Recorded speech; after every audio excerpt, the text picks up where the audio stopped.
Jump. The other hand. The other hand.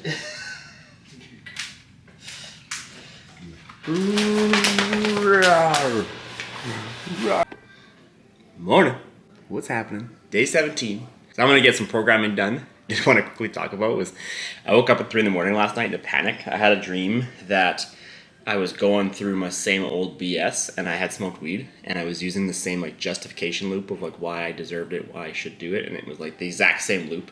Literally to Pizza 73, to the weed store, come home, smoke weed, eat Pizza 73, and then feel shame about all of it.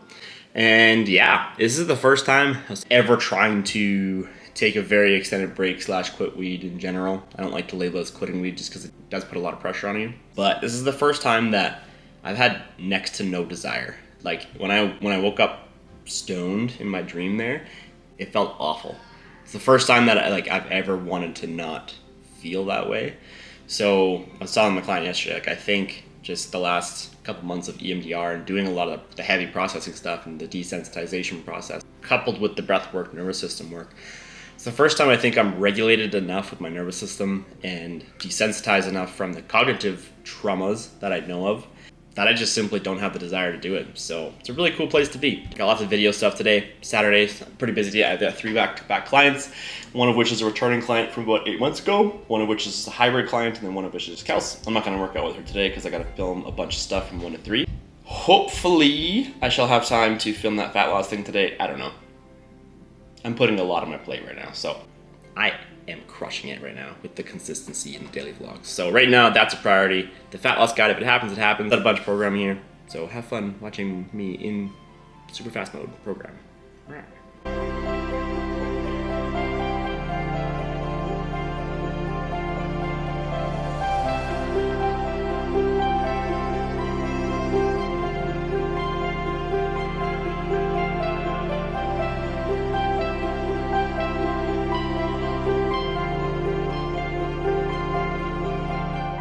We're off to the gym. I got a good chunk of programs done, but still a couple more to go. But overall, good start to the day.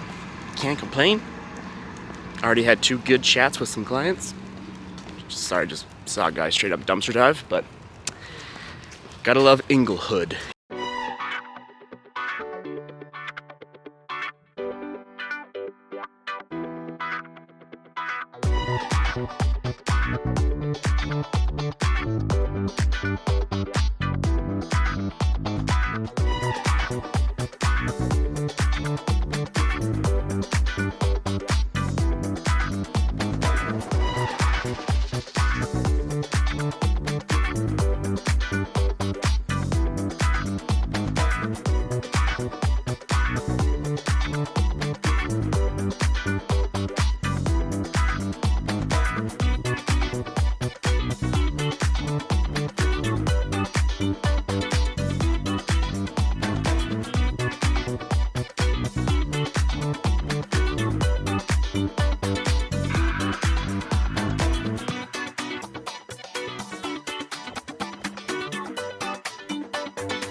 Ah, who's that handsome devil?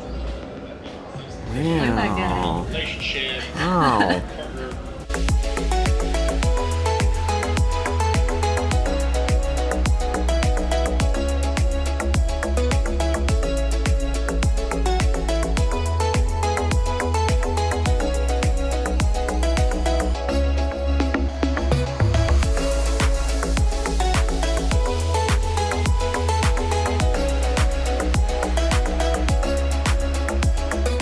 What it do, baby? What's going on, folks? It's 3:30. I'm about to crush some oatmeal. Oh, good God. It's hot. Crikey. I used a small bowl instead of a big bowl. More concentrated heat, apparently. Burn my esophagus. Okay. About that time here. Wisdom rant o'clock. Do you find it a rant or is it more wisdom? Please let me know in the comments. I'd really appreciate that. After having a very interesting conversation with my client this morning, who was on a very similar journey to myself, what we're talking about is doing the work. When you're in the midst of doing the work, it's extremely hard to recognize the changes that are actually happening. So what I want to talk about today is just making sure that when you are in the midst of doing the work, and honestly doing the work, not kind of doing the work, like actually doing the hard work that needs to be done, make sure you step out of doing the work to recognize the changes at hand. The reason I say that is when you're so engulfed in doing the work, it's actually really hard to notice on a day-to-day basis what is actually improving versus what's not improving. This was actually back in September. I think I'd been seeing my psychologist for 4 or 5 months at this point. And I had gone to Invermere. I took a couple days off work, no social media, no anything like that. And it was the first time that I actually was able to slow things down enough and look back and reflect on how far I've actually come in the last few months. Until I slowed things down and stepped out of my environment, changed my situation, it was really almost becoming quite defeating because I wasn't recognizing changes that were happening. Changing your environment is one thing, but also having a tool to measure the changes accordingly. This is where something like journaling can be a very effective tool. Not only is it really helpful just in terms of getting things off your chest, from pen to paper, but also it's a very powerful tool for reflection because of the fact that you can go back and literally see, holy hell, September this time last year, my thought process was completely different from where it is today. I've noticed huge changes in the last 17 days, even just from vlogging. I was talking to Jessica, the video girl, today. I was just saying, I'm not gonna hit post to YouTube until I've, audited and edited every single aspect of that day. So I have to, at the end of every single day, go through and see what went on that day. Where was my mood at when so-and-so happened? How did I react when this happened? Did I, get super overwhelmed? Did I handle it like a champ? Did I handle it in a way that I wouldn't like to handle again in the future? All that is very, very powerful tools for self-growth because when you actually look at these types of things that you can measure the progress with, you can then manage it much more accordingly. That's my little piece of wisdom for today, is make sure that you are taking time to actually sit back and reflect, whether it be on your journal, whether you're doing any sort of video stuff. Again, it doesn't need to be vlogging, but just actually recording your day-to-day, because if you're doing the work, you need to make sure you go back and you actually recognize the changes that are at hand. To be blatantly honest, doing the work it's a long game, and it's not something that you're going to notice instant gratification from. I think the hardest part of therapy in general is the fact that there is no these short-term changes that do happen. Maybe small little hints of awareness and things like that that'll change, but you really need to make sure that you stay driven to keep doing the things that you're doing. They may seem mundane on a day-to-day basis, but when you look a few months, after a few years, and you can actually see the changes in yourself, that's a very, very, very powerful tool to quantify the changes that happen. Hopefully my oatmeal is much more appropriate temperature now. I'm gonna crush this. I'm gonna crush some editing. I'm gonna crush my protein shake. Try and get this posted by 7 or 8. Sunday is my craziest day of the week and I start at 5, so I'd like to somewhat take advantage of the daylight savings time tonight and actually utilize that extra hour of sleep by getting in bed nice and early so that 5 a.m., even though it's actually 6 a.m., feels like a full night's rest. Either way, I hope you're having a great Saturday. Look how much healthier my skin looks, my God. Look at these big bags under my eyes. Sobriety is a hell of a drug.